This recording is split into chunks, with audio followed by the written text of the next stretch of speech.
A ver, ¿qué opinas tú? ¿Eres de los que creen que la inteligencia artificial nos va a quitar el trabajo a todos y nos va a arruinar la vida? ¿O más bien nos va a salvar y va a hacer nuestras economías mucho más productivas? Pues Daron Acemoglu, junto con Pascual Restrepo en su trabajo Artificial Intelligence, Automation and Work de 2018, te dirían que esta es una falsa dicotomía y que el impacto de la tecnología depende del rumbo que le demos nosotros. A ver, para entender el efecto de la tecnología tenemos que imaginar la economía como una gran fábrica, pero no de productos, sino de tareas. Entonces todas estas tareas pueden ser hechas por seres humanos o por máquinas. La automatización se le llama el proceso de que ciertas tareas que antes hacían los seres humanos, ahora las hacen las máquinas. Esto se llama el efecto de desplazamiento de la tecnología, pero también vemos que la tecnología tiene un efecto de productividad, en donde abarata los costos y mejora la eficiencia. Esto hace que se genere demanda de empleo en otros lados y nos ayude.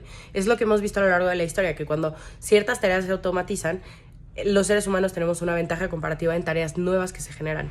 Y ahí está el meollo del asunto. Entonces, los autores plantean un modelo basado en tareas. Imaginemos un número de n tareas, en donde de la 1 a la i son las tareas que se pueden hacer tanto por máquinas como por seres humanos. Y su producto está dado por esta ecuación, en donde las gamas son la productividad de cada uno de los factores. Después, de la i a la n son las tareas que solamente pueden hacer los seres humanos y su producto está dado por esta ecuación. Entonces vemos que la decisión de automatizar de una empresa depende de la productividad de estos factores y de sus costos relativos. Y en ese equilibrio vemos que los salarios están dados por esta ecuación, en donde vemos que el parámetro n menos i, que sabemos que son el número de tareas que solamente pueden hacer los seres humanos, es el que determina el nivel de salarios de esta economía. Ok, ya vimos que la automatización sí desplaza a los trabajadores, pero los autores explican 3 mecanismos por los que podemos compensar estas consecuencias. El primero es el efecto en productividad. Sabemos que si automatizamos bajamos costos, y si analizamos esta ecuación del cambio en los salarios, podemos ver en el segundo término que si la productividad aumenta lo suficiente, podemos mitigar el efecto negativo en los salarios del efecto de desplazamiento. El segundo es la acumulación de capital. Si automatizamos, aumentamos la demanda por máquinas y al trabajo como factor complementario, esto lo beneficia. Y el tercero es la profundización de la automatización.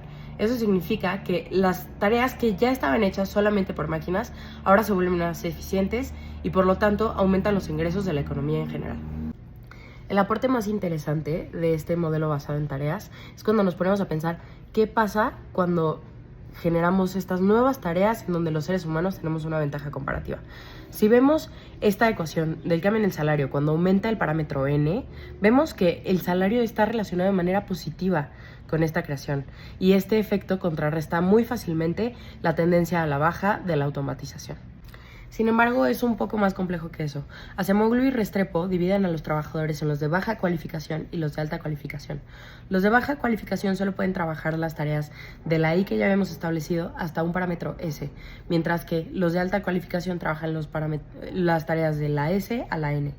Entonces, si definimos sus salarios, podemos ver que con la automatización, los que salen perjudicados son los trabajadores de baja cualificación y la brecha entre ellos aumenta conforme se van generando estas nuevas tareas en donde los de alta cualificación tienen ventaja comparativa.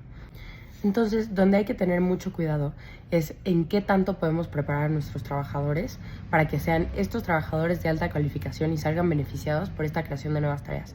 Y hablando también es importante tomar en cuenta que la sociedad solo sale beneficiada si aumentamos n en la misma proporción en la que aumentamos I. Entonces la automatización tiene que ir al mismo ritmo en que se generan estas nuevas tareas en donde los humanos podemos aportar algo. Acemoglu y Restrepo vimos que no tenemos que caer en narrativas catastróficas sobre la inteligencia artificial, pero que tampoco es cierto que no puede tener efectos negativos en el mercado laboral.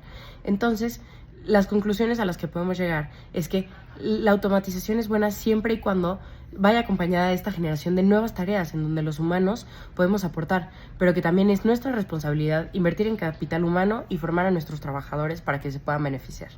Entonces, ¿qué opinas tú? ¿Podemos aprovechar la inteligencia artificial y la automatización para crear un futuro laboral más próspero y justo para todos?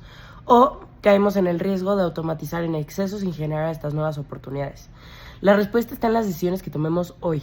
La tecnología, como nos enseñan Acemoglu y Restrepo, es tanto una amenaza como una oportunidad.